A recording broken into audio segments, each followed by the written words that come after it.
Hola hermano, buen día. Hoy es viernes 13 de junio de 2025.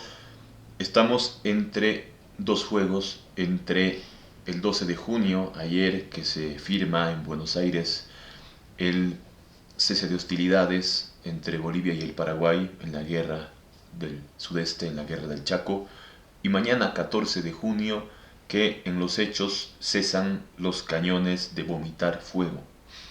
De manera que estamos así celebrando estos 90 años de la paz con el Paraguay en el bicentenario de Bolivia, en el segundo centenario de la independencia de Bolivia, con enseñanzas importantísimas que vamos a referir acá, de esta guerra que se veía así en el pincel de Cecilio Guzmán de Rojas, el gran pintor suicida boliviano que retrató la guerra del Chaco de manera magistral, que pintó en realidad.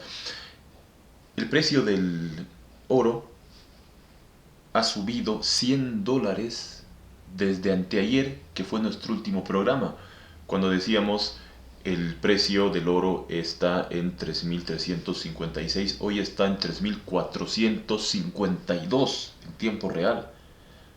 Es muy interesante la manera en que está comportándose el oro, la cotización del oro, y que no sabemos y no tenemos idea, no tenemos la más peregrina idea por qué no se utiliza esto en Bolivia para afrontar esta crisis y esta falta de divisas, esta falta de dólares, porque el dólar es oro, el oro es dólar.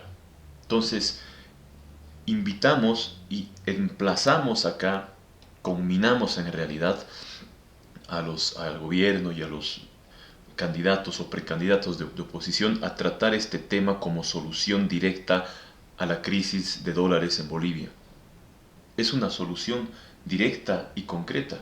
Entre tanto, el precio del petróleo está también con un comportamiento muy importante. El petróleo Brent en $71 el barril se está manteniendo por ese rango, aunque ha pasado la barrera de los 60 que estaba en los últimos meses y está en 71 hoy. El precio, el West Texas Intermediate de Estados Unidos a 68 y el petróleo de la OPEP a $69. El, la crisis cíclica que se produce en Bolivia, la crisis de la violencia en el país, es una reedición de lo que ocurrió el año 2003, de una persona, un movimiento que no... A mí me dijo el comandante del ejército, el de la guerra del gas, el general Juan Belis Herrera, que tenían informes de inteligencia que señalaban que al haber perdido las elecciones Evo Morales ante Gonzalo Sánchez de Lozada el año 2002, se decidieron hacer un plan subversivo para derrocar al presidente Sánchez de Lozada, lo cual llegó al ejército a través de un informe de la comunidad de inteligencia entre el ejército y los demás componentes. Y existía ese plan subversivo que se había decidido en Laucaeñe, allá el año 2002, al perder la elección general Evo Morales ante Gonzalo Sánchez de Lozada. En Laucaeñe se reunieron, donde hoy mismo sigue siendo su cuartel general, y decidieron derrocar al gobierno de Sánchez de Lozada. Me lo declaró y lo escribí y lo he publicado en una entrevista en la propia cárcel de Sucre el general Juan Belis Herrera, comandante del ejército en los sucesos del año 2003. Además, él me decía algo muy importante cuando yo le pregunté: ustedes ordenaron matar en la denominada masacre de octubre, y él me dijo: ni en la guerra se da la orden de matar, lo que se da es la orden de cumplir un objetivo. Por ejemplo, acá en ese entonces, abrir el paso a las cisternas, porque a la inversa de lo que ocurre hoy, allá el año 2003, había desabastecimiento y el pueblo sufría por falta de combustible, por ejemplo en La Paz y como en el resto del país, pero no porque haya desabastecimiento o por negligencia del gobierno, sino porque los bloqueadores no dejaban pasar las cisternas de Sencata del Alto hacia La Paz, y había desabastecimiento por ende también de gas licuado de petróleo, de GLP, de garrafas, con lo cual ya se ingresaba en una crisis de asfixia, porque con el gas se cocinaba y la gente vendía comida y también trabajaban con el combustible. Entonces, era una crisis, pero no por desabastecimiento, sino porque los subversivos no dejaban pasar esto. Y la misión era, entre otras, escoltar a un convoy de cisternas con combustible que venía, que bajaba de Sencata del Alto a La Paz. Y en ese interín, cuando uno ve claro en riesgo su vida y es atacado porque allá habían armas de fuego de parte de los subversivos, se produjo un fuego cruzado. Incluso se produjo el estallido de una estación de servicio en el Alto. Eso hoy se ha olvidado o nunca se ha conocido. Se dice que han habido 60 muertos, un masacrador Sánchez de Lozada. No, señor. Entre esos 60, por ejemplo, una cantidad importante eran muertos por la explosión de un surtidor en el Alto, que no ocasionó precisamente el gobierno o el ejército, no. Hubo también muertos del ejército, como hemos dicho, el primer muerto fue un soldado en septiembre de 2003 en Guarizata, el soldado Sergio Vargas Castro, de 20 años de edad, o de 19 o 20 años de edad, que fue alcanzado por una bala en la yugular. Y fue el primer muerto ahí, y ahí es cuando se desata la vorágine. Hoy hemos estado en puertas y aún sigue el peligro de volver a esa hecatombe, pero que se ha podido ciertamente en esa ocasión controlar por una decisión sólida del gobierno de poner las cosas en orden, de mantener el orden. Hoy hemos estado a merced de aquello y han sido víctimas 4 policías o hasta el momento y otras personas también. Entonces, el plan está ahí. El plan de Evo Morales ha sido ese y al parecer va a ser ese nomás hasta los últimos días de su existencia, por más que sea candidato. Entonces, si pierde seguramente dirán que ha habido fraude y se lanzarán otra vez a la subversión, ¿verdad? Bueno, eso se ha visto y es preciso conocer y reflexionar para ver lo que en verdad pasó el año 2003.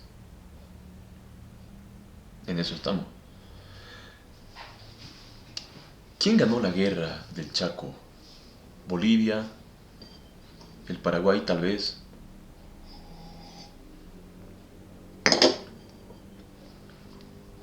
Lo cierto es que el protocolo de paz firmado en Buenos Aires el 12 de junio, son 90 años, dice que se pacta un cese de hostilidades sin vencedores ni vencidos. Sin vencedores ni vencidos.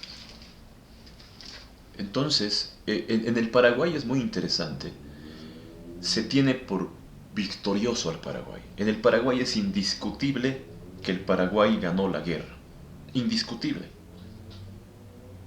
Y es muy interesante, ¿no? Esta manera sesgada de ver la historia. Ahora tampoco podemos decir que Bolivia ganó la guerra, no. Ambos tuvieron. Hay una frase muy importante, porque en Bolivia misma hay una versión crítica de los hechos, como la que nos dice Luis Toro Ramallo. En este libro, Una página de historia de Bolivia, que fue colaborador directo del general David Toro cuando fue presidente, David Toro Ruilova, acabando la guerra del Chaco, el coronel Toro, que fue jefe de Estado Mayor del Ejército de Bolivia en la campaña. Un poco dolido él por el golpe de Estado que le hace el coronel Germán Bush a David Toro, y de esa manera llega Bush a la presidencia, aunque había sido el protegido de Toro, y un poco dolido él dice, por ejemplo, Luis Toro Ramallo, con el seudónimo de Elter en este su libro publicado en el exilio de Santiago de Chile, la guerra para Bolivia fue una retirada de 3 años, dice. Y esto, si uno ve estratégicamente,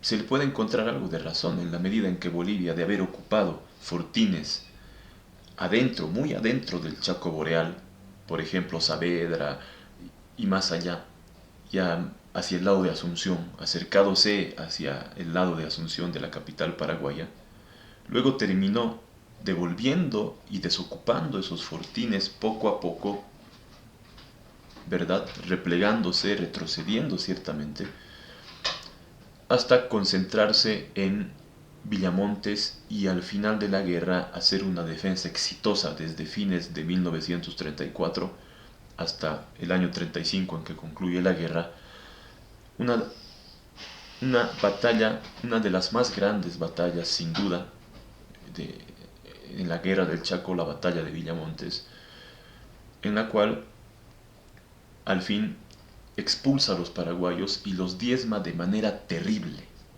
por miles y miles de bajas que hay en todos estos combates dentro de la batalla de Villamontes, que es desde 1934 hasta 1935, y que ha documentado, como ni siquiera me parece que en el Paraguay se ha hecho, en un solo libro, en 2 tomos, el general Juan Lechín Suárez, en su obra La batalla de Villamontes, con croquis, con partes tanto paraguayos como bolivianos, con documentos de ambos ejércitos.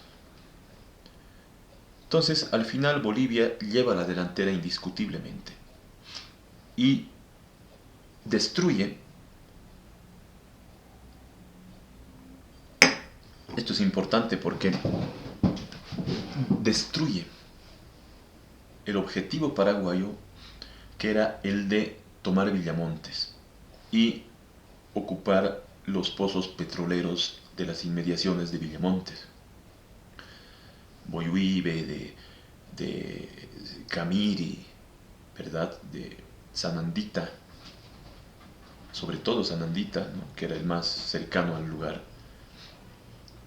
y que Bolivia destruye ese plan, o sea, destruye el mayor plan estratégico que tuvo el Paraguay en la guerra, al final de la guerra, como culminación de la guerra, tomar estos campos petroleros y el sector de la franja petrolera subandina del Chaco boliviano, la cordillera del Aguaragüe, Camiri, ¿no? Sanandita, Villamontes.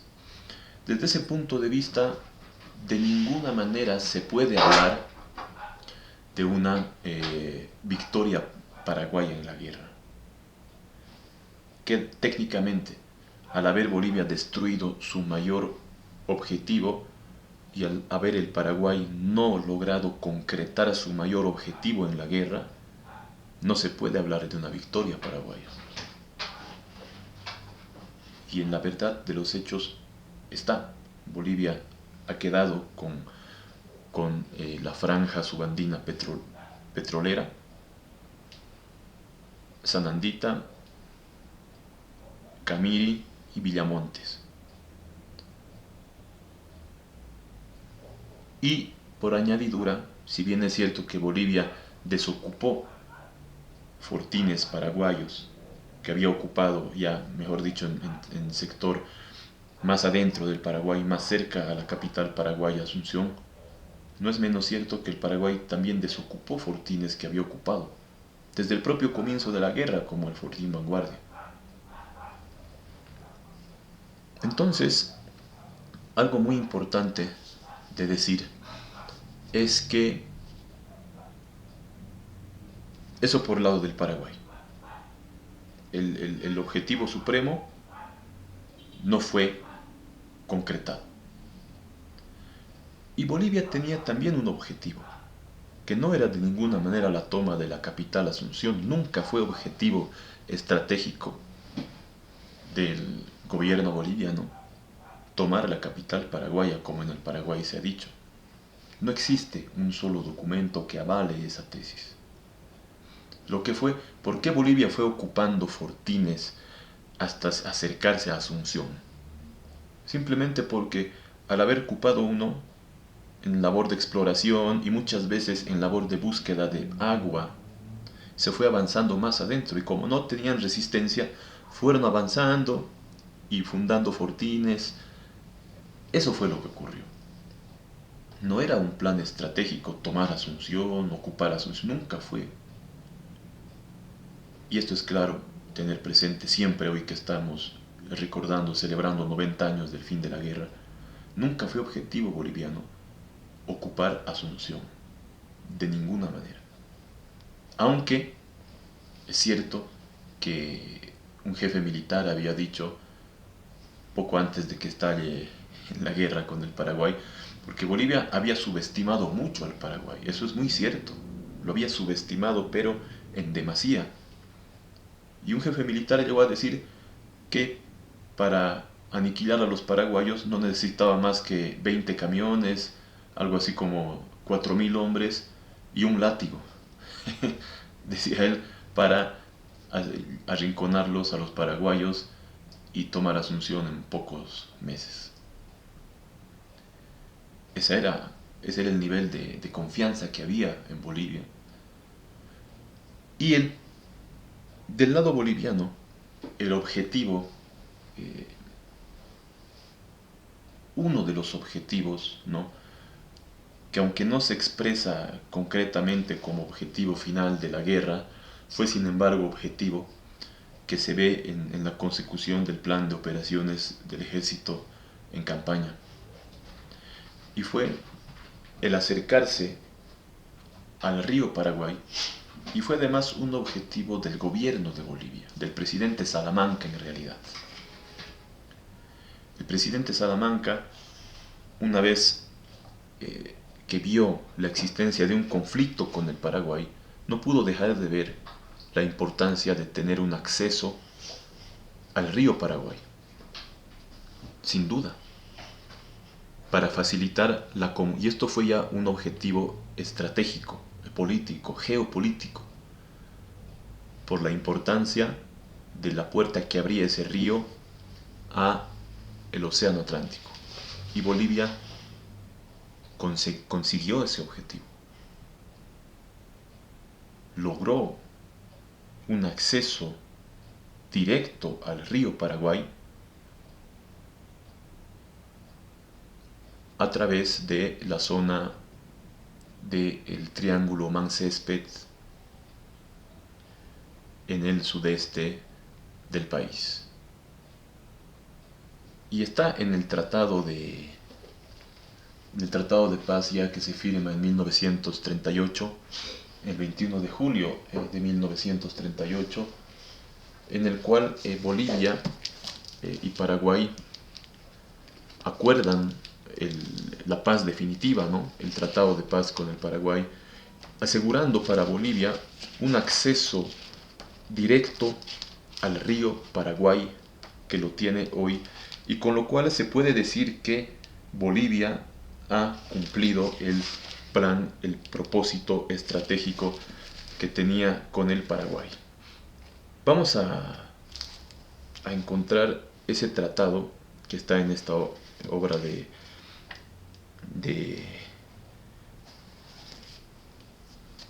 Alberto Ostria Gutiérrez, ¿no?, y que es concreto.